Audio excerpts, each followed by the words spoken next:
You know, Christians all over the world are about to celebrate the greatest event called Easter. សូមជម្រាបសួរបងប្អូនថ្ងៃនេះសុខសប្បាយទាំងអស់គ្នាណាឥឡូវនេះពេលវេលាឥឡូវនេះនៅអាមេរិកក៏ដូចនៅគ្រប់ពេលកន្លែងគេអ្នកដែលតាមព្រះយេស៊ូវសាសនាព្រះយេស៊ូវគ្រីស្ទគេនឹងចាប់ផ្ដើមនឹងទទួលបិណ្ឌ Easter. What is Easter all about? ហើយជើបិណ្ឌ Easter មានន័យយ៉ាងណាខ្លះ It's not about egg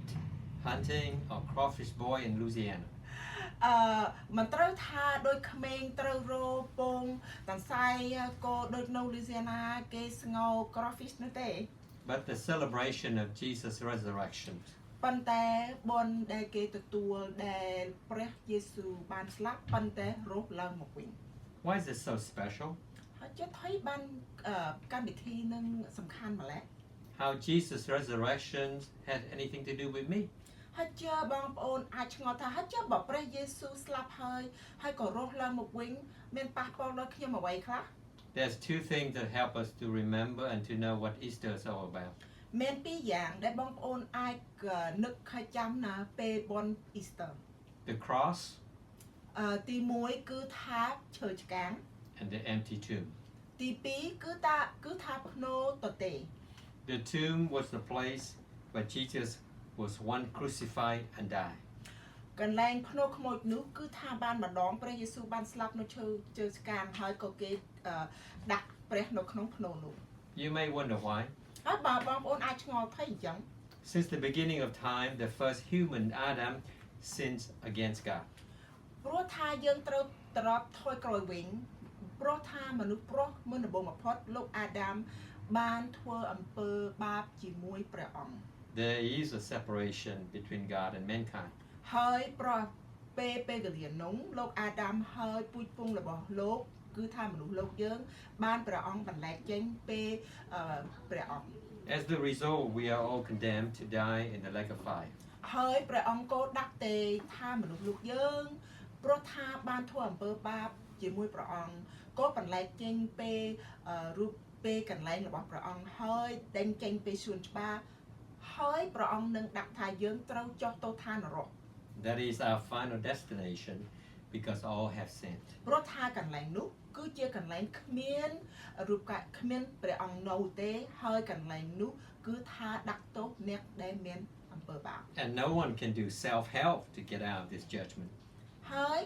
មនុស្សលើកយើងគ្មានអ្នកណាក៏អាចជួយខ្លួនយើងក៏អ្នកផ្សេងចេញពីកន្លែងនោះទេ The only that can help us is Jesus Christ, God's Son. ហើយគ្មានអ្នកណាក៏អាចជួយយើងចេញបានពីឋាននរកមានតែព្រះអង្គតែមួយគឺថាព្រះយេស៊ូវគ្រីស្ទដែលអាចជួយយើងយកយើងចេញពីឋាននរកបាន He must become a sin offering to pay all the debts of our sins. ហើយល្បិចនោះគឺថាព្រះអង្គព្រះយេស៊ូវគ្រីស្ទត្រូវតែស្លាប់ជំនួសយើងដើម្បីយកយើងចេញពីធ្វើជាសងតម្លៃរបស់អំពើបាបជំនួសយើង The cross is when Jesus sacrificed himself to take away our sins. នៅលើឈើឆ្កាងនោះព្រះយេស៊ូវគ្រីស្ទនឹងសងតម្លៃរបស់អំពើបាបរួចហើយដើម្បីជួយយើងហើយយកយើងចេញពីឋាននរកបាន Without the cross, there will be no Easter. ព្រោះថាបើគ្មានឈើឆ្កាងគ្មានបុណ្យ Easter ទេ What is the meaning of empty tomb? ហើយជាដល់នៃរបស់ភ្នូទទេនោះមានន័យយ៉ាងណាខ្លះ The tomb was where they buried him, but what happened? កន្លែងភ្នូនោះគឺជាកន្លែងគេបានដាក់ព្រះយេស៊ូវនៅក្នុងនោះក្រោយពីព្រះបានស្លាប់ហើយក្រោយមកយ៉ាងណាខ្លះ After 3 days, his disciples did not find Jesus' body in the tomb. ប៉ុន្តែដល់3ថ្ងៃក្រោយសិស្សរបស់ព្រះយេស៊ូវគ្រីស្ទទៅរកព្រះយេស៊ូវគ្រីស្ទនៅក្នុងភ្នូនោះប៉ុន្តែគេអត់រកឃើញព្រះ Because he was raised to life and lived forevermore. ព្រោះថារកអត់ឃើញព្រះអង្គព្រោះថាព្រះអង្គបានរស់ឡើងមកវិញហើយព្រះអង្គអត់មាននៅក្នុងភ្នូនោះទេ You know, after resurrection from death, Jesus appeared to his disciple for a total of 11 times. ក្រោយពេលព្រះយេស៊ូវបានរស់ឡើងមកវិញព្រះអង្គក៏បង្ហាញខ្លួនប្រាណរបស់ព្រះអង្គទៅដល់សិស្សព្រះអង្គបាន11ដងដែលបានគម្ពីរបានកាត់ទុកឲ្យយើងមើល recorded in the Bible, and he said before he died. ព្រោះថាព្រះអង្គព្រះយេស៊ូវគ្រីស្ទដឹងមិនអ្វីដែលត្រូវកើតយាងមកហើយព្រះអង្គក៏បានទេមិនហើយនិយាយមិនឲ្យសិស្សរបស់ព្រះអង្គបានដឹងមិនហើយ Because of this empty tomb, Jesus promised, whoever believe in him will one day be resurrected and live forever with him in heaven. ព្រោះថាភ្នូតទេនោះគឺថាពាក្យរបស់ព្រះអង្គបានសន្យាមុននោះមកដូចថាយាងមកដូចថាព្រះអង្គបានទេមុននិយាយមុនហើយព្រះអង្គនឹងសន្យាថាអ្នកណាព្រមជឿដល់ព្រះអង្គនេះហើយទទួលបានជីវិតអស្ចារ្យទៅមុខ For that reason, Jesus claims that I am the resurrection and the life. The one who believes in me will live even though they die. ព្រោះថាព្រះយេស៊ូវគ្រីស្ទមានអំណាចបានរស់ឡើងមកវិញក្រោយពេលការស្លាប់ព្រះអង្គក៏សន្យាឲ្យយើងអ្នកណាដែលព្រមជឿទឹកដាក់ទឹកចិត្តយើងនៅក្នុងព្រះអង្គព្រមជឿទទួលព្រះអង្គអ្នកនោះក៏ទទួលបានជីវិតអស្ចារ្យទៅមុខដូចជាព្រះអង្គឆ្នាំយ៉ាងណាស់ដែរ Without the empty tomb, there would be no Easter. ព្រោះថាបើគ្មានភ្នូតទេនោះគ្មានបុណ្យអ៊ីស្ទ័រទេ And then Jesus promised he would return one day. ហើយព្រះយេស៊ូវគ្រីស្ទក៏បានសន្យាថាថ្ងៃមួយព្រះយេស៊ូវនឹងត្រឡប់មកម្ដងទី2 to give us the complete salvation, saving. ហើយនឹងប្រទានឲ្យយើងអ្នកណាដែលព្រមជឿដល់ព្រះអង្គកំពុងតែរងចាំព្រះអង្គអ្នកនោះនឹងទទួលបានការព្រះអង្គសង្គ្រោះគ្រប់គ្រាន់ទាំងអស់ And we can live with him forever. ហើយនឹងបានរស់នៅជាមួយព្រះអង្គរហូតតទៅមុខ So what is your choice? ហើយចាប់ដល់បងប្អូនវិញបងប្អូនបានឮដល់